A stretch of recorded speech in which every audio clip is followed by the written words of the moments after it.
विशिष्ट महर्षि और प्रभु रामचंद्र जी का ज्ञानमयी संवाद सुनते हैं द आर्ट ऑफ लिविंग के फैकल्टी स्वामी वैशंपायन जी की वाणी से। अगर आपने अभी तक इस चैनल को सब्सक्राइब नहीं किया है तो इसे जरूर सब्सक्राइब करें और सब्सक्राइब करने के बाद बेल आइकन को भी जरूर दबाएं। जय गुरुदेव। योग वशिष्ठ के अगले एपिसोड में आप सबका स्वागत है।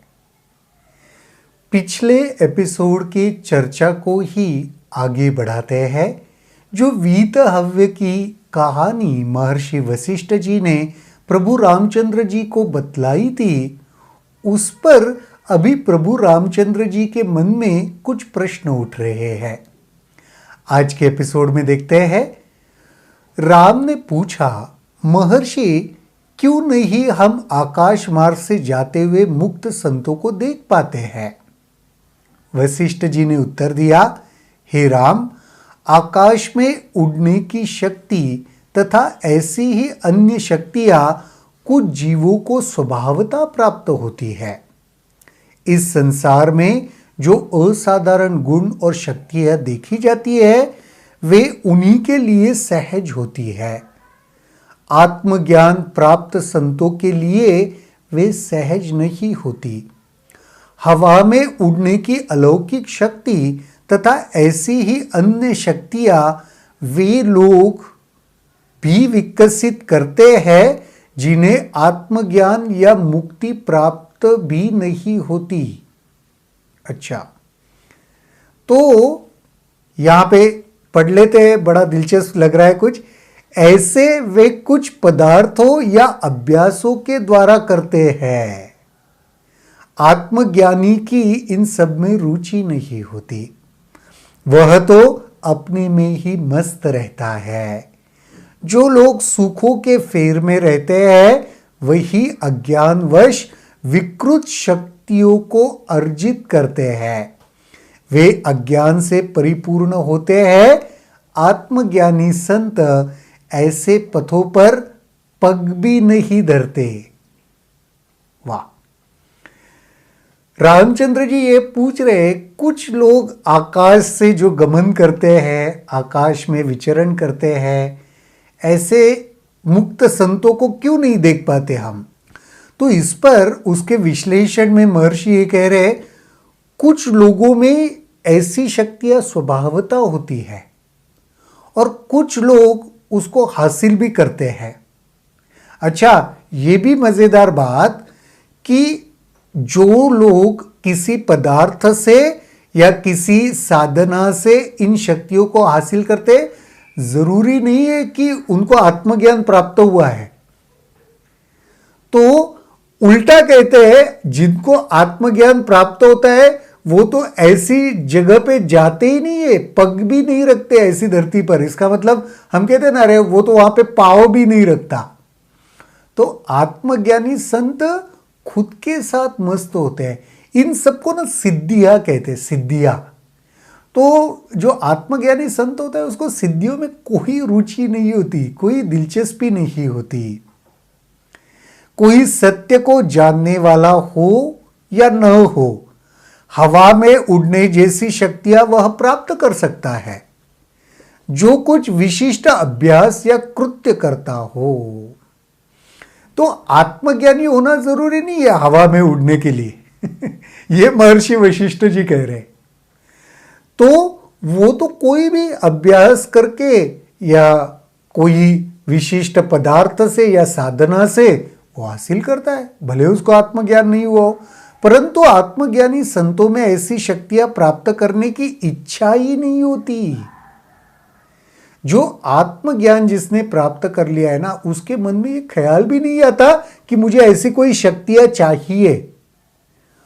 उन अभ्यास और कृत्य उन्हें ही क्षमता प्रदान करते हैं जो उन्हें करते हैं। विशिष्ट अभ्यास करोगे तो विशिष्ट फल मिलता है।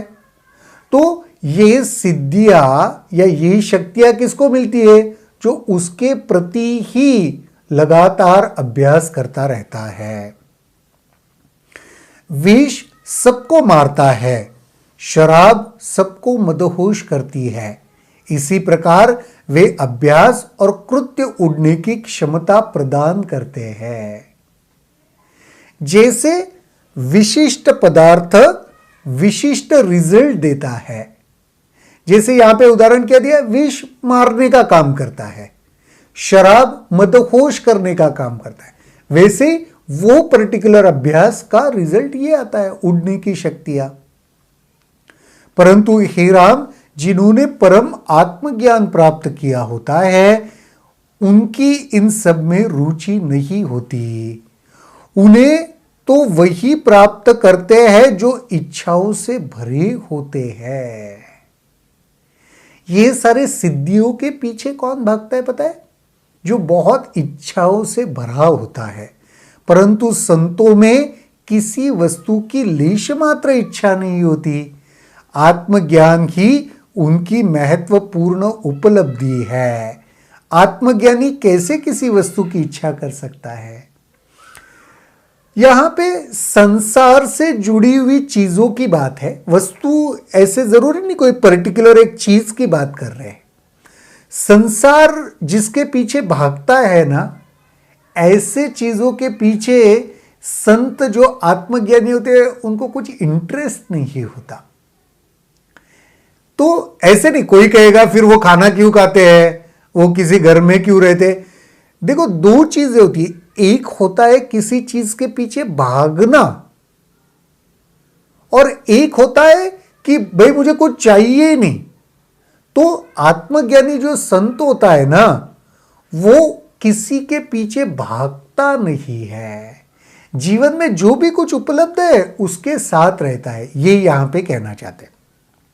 राम ने पूछा, यह कैसे संभव है कि गुफा में पड़े हुए वीतव्य के शरीर को कीड़ों मकोड़ों ने नहीं खाया हो? फिर जब वीतव्य ने शरीर का त्याग किया तब उन्हें उसी समय मुक्ति क्यों नहीं प्राप्त हुई? आपको अगर कहानी याद होगी तो एक बार पहले भी वीतव्य ने शरीर छोड़ा हुआ था, लेकिन दूसरी बार जो कुछ एपिसोड में हमने देखा, लास्ट के कुछ एपिसोड में, उसमें उन्होंने शरीर को पूरा ही त्याग दिया। उसके पहले भी त्याग दिया था। तो राम पूछ रहे फिर तभी कीड़े मकोड़ों ने क्यों नहीं खाया उनको? ऐसे कैसे हो गया? और फिर तभी मुक्ति क्यों नहीं मिली अगर शरीर छोड़ दिया था तो?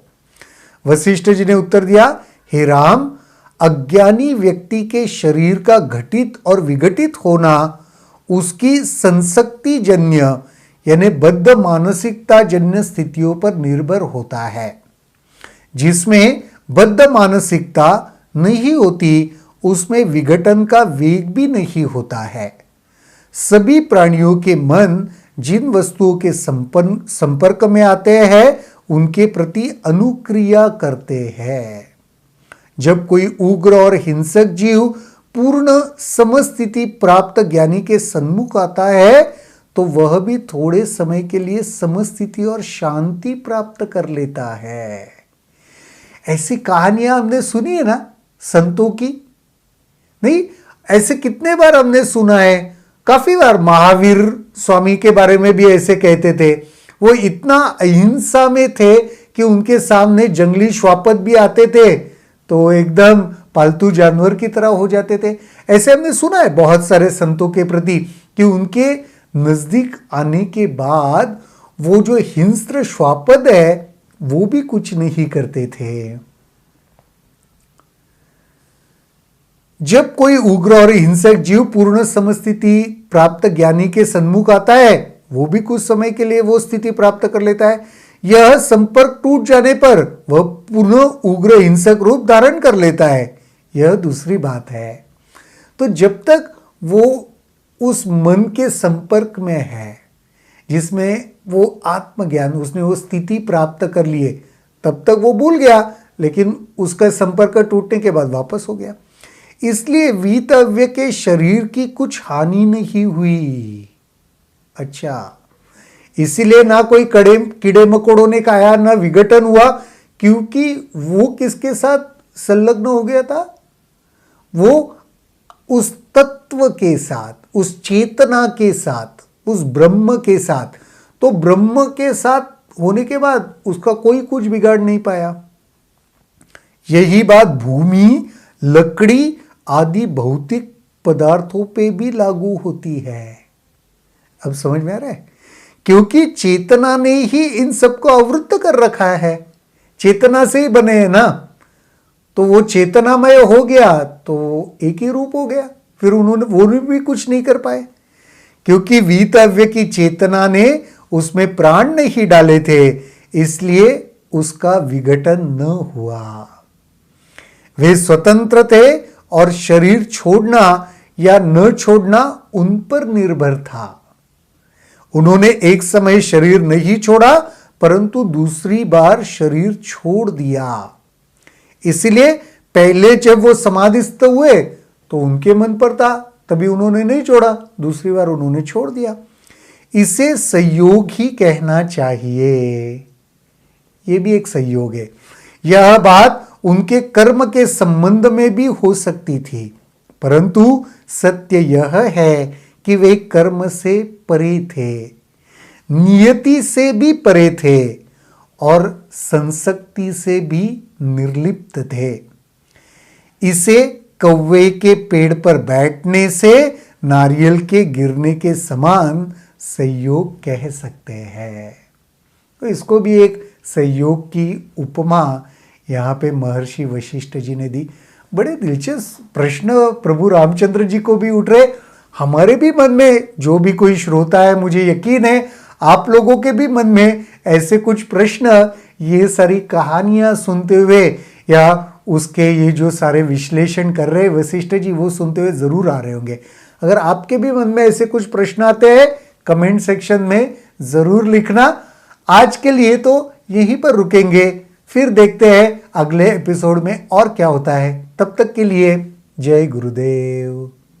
अगर आपके इस वीडियो को लेकर कुछ सवाल हैं तो कमेंट सेक्शन में जरूर लिखें, जिसके ऊपर हम आने वाले वीडियोस में चर्चा करेंगे।